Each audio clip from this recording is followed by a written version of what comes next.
everyone. Welcome to School After Hours Podcast, where we talk about all things related to out of school time program and education. I am your host, Jay Lee, and today is a solo show.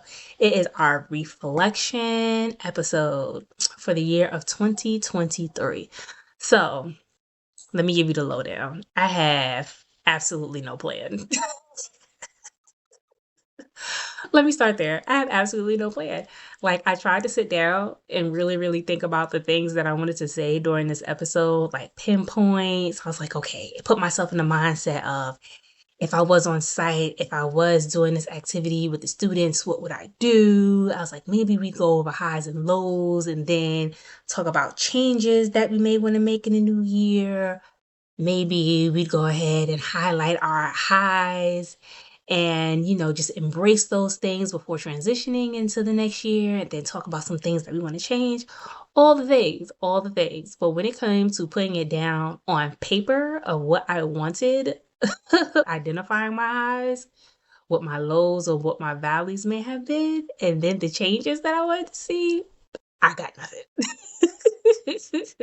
I have absolutely nothing. And it'd be like that sometimes. Like sometimes, in the time that you want to figure it out, you might not be able to figure it out. So since I couldn't figure it out on paper, I'm just going to talk it out with y'all and see what happens. We're going to hope for the best. So if you're interested, go ahead and stay tuned. All right. So let's get into it. One of the things that was a high for me this year, if we're doing, high points or accomplishments of the year, is being able to go to Booth Conference and the School After Hours podcast being featured at Booth Conference. It was one of my first live recordings, but it was also a big deal because it was at a national conference. So it checked all the boxes for me. It was a great way to network. It was a great way to get more people to recognize the show and introduce them to the show. And we got like a lot of good feedback from the audience that was there. And also got a good number of followers from that space too. So it was awesome in the sense of promoting the podcast, but also meeting new people just based on the field of work, being in youth development and in education all together. So that was a lot of fun, and having conversations with a variety of people just to see where they are and how they're managing the space coming back into programming, navigating what that looks like and fighting for students to get the resources that they need to be successful, not just in the classroom, but also developmentally, because we've seen that disparity when they came back. So talking out strategy, figuring out what is working, what's not working, and having people throw out ideas and just having some brainstorming sessions like in the middle of some of the craziest places with different variety of things going on, like 10,000 things going on, but you're sitting down like at a table talking with everybody about, well, what if you try this? Well, have you tried this? And like just having that whole brainstorming session was like great. It was really, really cool. But it also gave me the reassurance and the knowing that, you're not the only one that's experiencing this. At the time, I was a site director. Like, you're not the only one that's experiencing this as a site director. So don't take it like you're failing, because you're not. This is something that's happening all over the place, like all over the nation. So it's just some things that have to be done differently, because what we've done traditionally may not be working based on, where our children are. So just mentally pivoting from like traditional practice, or what used to work yesterday doesn't mean that it's going to work today. Mentally pivoting from that point. So it just gave me a lot of reassurance that, okay, it's not just me going through this or experiencing some of these challenges, not just within behavior, but also with academics at the same time. Another thing that came to mind while I was at Boost was duplicating this live stream podcast, not only in a national conference, but taking this to state conferences. One of the things that crossed my mind was, we don't always get an opportunity to see a good portion of the state conferences and the workshops that they offer, some of the things that they do behind the scenes, all those other wonderful things, as the same thing for national conferences at the same time. But I also feel like to some degree, state conferences don't always get their due. and how they contribute to the field itself. So in my mind, I was basically saying to myself, well, this might be a good idea to take this from a national conference and duplicate it at state conferences. So everyone's getting a chance to kind of show what they're doing and the workshops that they're bringing to their state based on what their program providers may need or OST professionals, period, may need. So I'm thinking about a way to kind of bring that into the fold for school after hours. I don't know exactly what that's going to look like, but I am working on a plan. So more details on that later on in the year. Cross my fingers. But if you're interested, shoot me an email. We would love to pop up in your city. Town or state, if you're doing an educational conference or a youth development conference. Let us know. We might be able to show up and show out. But yeah, definitely want to make that happen. And not just looking at it from a state point of view, but also looking at it from a national point of view. Because from state to state, out of school time programming looks different. From town to town, out of school time programming looks different. But what does it look like across the board? Not just on the national level, but on an international level, right? So what does out of school time program look like if I was going to Paris, or if I was going to London, or if I was going to South Africa? You know what I mean? Central America, South America. What does it look like if it is happening? So in my mind, I want it to be where we're going from state to state, now to nation to nation. So we'll see. We'll see what happens with that. But I just wanted to share that with y'all. And, hopefully that will be the vision moving forward for school after hours, give you a full scope of what out of school time programming looks like, not just on a state level, not just a national level, but an international level. So we'll see. Stay tuned. Okay, on to the next thing. So I went over one of my highs for the year. Let me think. One of my lows for the year was not recruiting enough clients for my business, and making those decisions based out of fear. So for those of you that may not know, I started an educational consulting business, basically helping program providers and site directors get their logistics together for their day-to-day programming, or building out the systems in their program to have it run, efficiently and effectively. But I did not market my services a lot because I was fearful of it not being accepted, but also potentially people feeling like this wasn't something that they needed. And me going around to different organizations, I could definitely see where it could be needed. But me not marketing the value of that service, right?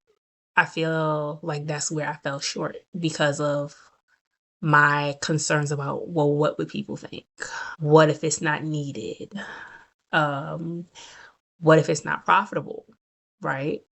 What if you can't scale? All of the what ifs come into play. And all of those thoughts causing me to want to shrink and not, do what I do well. You know what I mean? So with that, just learning to own my skill and be more confident in what I do and know that I do it well, if that makes sense. And also looking back at my business and look at, well, what other services could I add to my business, right? Because you have a client that comes to you that may want to build out their systems, build out their strategies, execute their plan, go ahead and I'll develop a curriculum if they ask me for it. That's part of one of the packages, all those things. And they get to a place where they're doing well. What other services can I offer once they get to that point where they can manage on their own, right? If I'm still needed, if I'm not needed, I did my job. You out here killing it. Hey. Perfectly fine. That's all well. But building out services to where now, once that person gets to where they need to be, like, how do I begin to help them stay on track? So, not thinking about that part of the business and not really knowing who to talk to about it. I feel like that's another thing. Because, like, educational consulting and youth development consulting is not something that, that's just widely out there. Everybody wants to talk about it and do it, So it's trying to find those circles to like have those conversations with the people that have done well. So, you collaborate and, figure out some things and so on and so forth. So figuring out this new landscape of being a business and a brand and learning what services to add to my business, but also what systems I need to have in place to make sure that my business is not at a standstill.